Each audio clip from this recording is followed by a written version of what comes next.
Hello everyone, my name is Ula Salsabila. My student ID number 5243240020.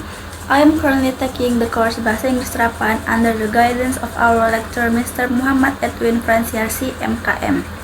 Today, I will present a summary and explanation of a research journal titled Dietary Intake of Polyunsaturated Fatty Acids, Their Food Source and Fertility in Females and Males, a Preconception Prospective Population-Based Cohort Study. The research objectives is to investigate the associations between dietary intake of PUFA-rich foods and omega-3 and omega-6 PUFA-sweet fecundability and subfertility in females and males. The research subject is 830 females and 651 males participating in a population-based prospective cohort study from preconception onwards.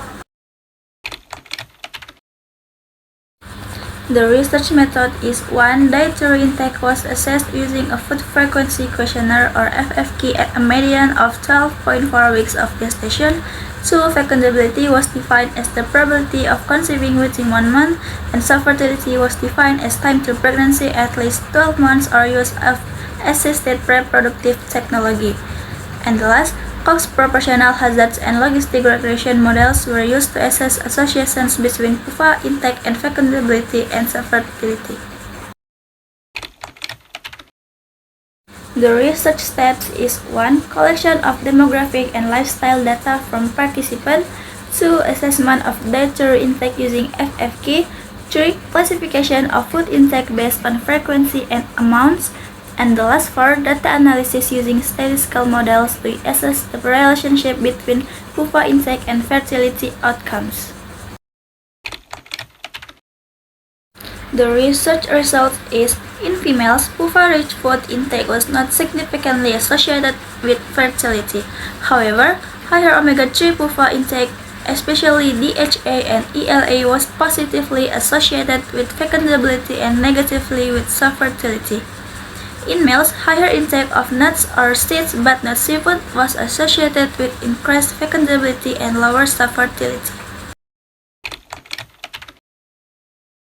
The strength of the research is 1. Utilizes a prospective cohort design allowing for the observation of temporal relationship between diet and fertility, and 2. Considers relevant confounding factors in analysis.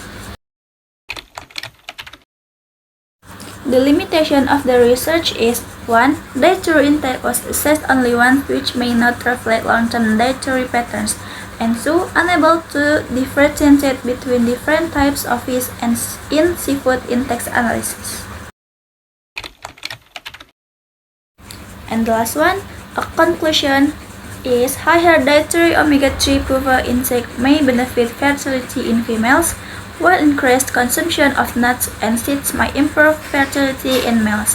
These findings suggest potential for gender-specific dietary interventions to support reproductive health. Thank you for watching, guys. Bye-bye.